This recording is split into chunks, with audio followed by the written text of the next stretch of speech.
सप्त ऋषियों की पत्नियां गंगा स्नान कर रही थी। अचानक उन्हें एक अग्नि पुंज दिखाई दिया। वे स्त्रियां ठंड से कांप रही थी, अतः वे उस अग्नि के पास चली गई और अग्नि का ताप सहने लगी। केवल वशिष्ठ जी की धर्मपत्नी अरुंधति वहां नहीं गई। अग्नि देवता ने रोम कूपों से के माध्यम से उन तेज को उन ऋषि पत्नियों के शरीर में प्रविष्ट करा दिया और स्वयं अग्नि जो है उस तेज से मुक्त हो गई। वे 6 ऋषियों की पत्नियां गर्भवती हो गई तो उनके पतियों ने भी उनका त्याग कर दिया। वे स्त्रियां व्याकुल हो गई और उस तेज को हिम शिखर पर उन्होंने उस तेज का त्याग कर दिया। हिमालय भी कांप उठा, वे भी उस तेज को धारण नहीं कर सके, अतः उन्होंने उस तेज को गंगा में विसर्जित कर दिया। बोलो गंगा मैया की।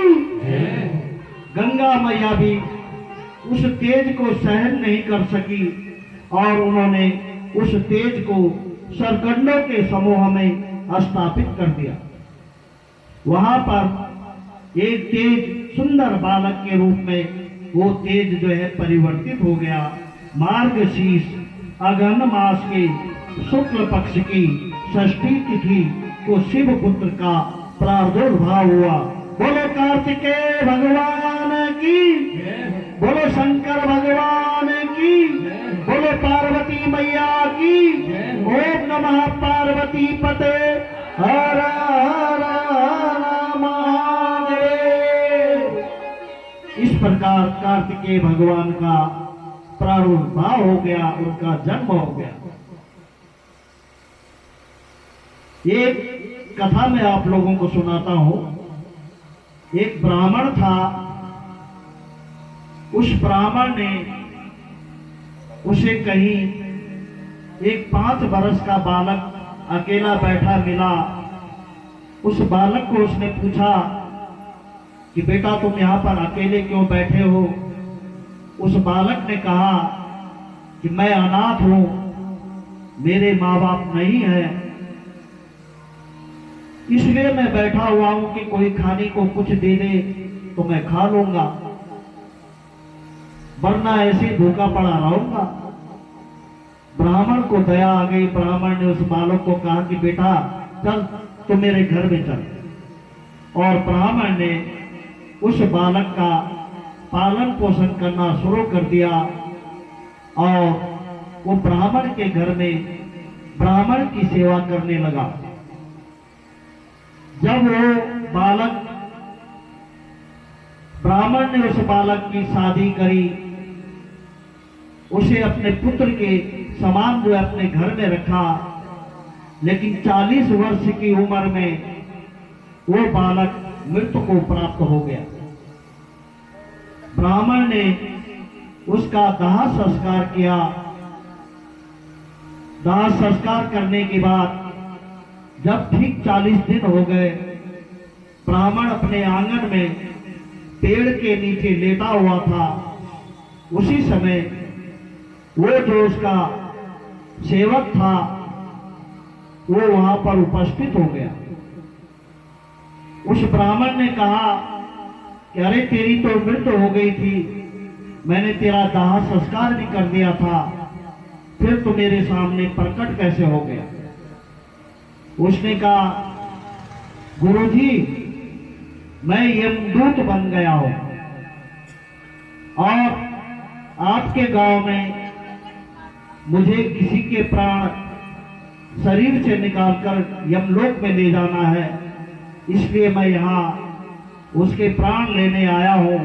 लेकिन मैंने सोचा कि कम से कम मैं अपने गुरुदेव के दर्शन तो करूं। तो उसने कहा भाई किस आदमी के प्राण ले जाएगा तो करा आपके पड़ोस में जो है रामानंद नाम का जो आदमी है मैं उसके प्राण लेने आया हूं। तो उसने कहा भाई थोड़ी देर बैठ तो सही मेरे साथ। उसने कहा अभी बैठने का समय नहीं है क्योंकि उसका समय पूरा होने वाला है और मुझे उसके प्राण हरने हैं। वो ब्राह्मण का सेवक जो यमदूत बना था वह अदृश्य हो गया और ब्राह्मण अपने मन में सोचने लगा कि ये यमदूत कैसे बन गया। वो सेवक ब्राह्मण से को वचन देकर गया था कि गुरुजी मैं आपके पास फिर दोबारा आऊंगा। कुछ दिनों बाद वो यमदूत जो उसका सेवक था वो फिर दोबारा ब्राह्मण के सामने प्रकट हुआ और ब्राह्मण ने कहा कि आज किसके प्राण लेने आया है। उसने कहा आपके गांव के नजदीक दूसरा गांव है वहां से मैं किसी के प्राण हरने आया हूं। करे तो तेरे पास मेरे लिए जो है समय है या नहीं है, तो मुझसे कुछ बात कर सकता है। उसने कहा गुरुजी ज्यादा नहीं, आधा घंटा मैं आपको दे रहा हूं, आधे घंटे के बाद मैं चला जाऊंगा। तो गुरुजी ने कहा कि भाई तू यमदूत कैसे बना। उसने कहा कि जब मैं यमराज के पास गया तो यमराज ने कहा कि तू जो है आज से पहले 99 बार यमलोक आ चुका है और ये अंतिम 100 बार जो है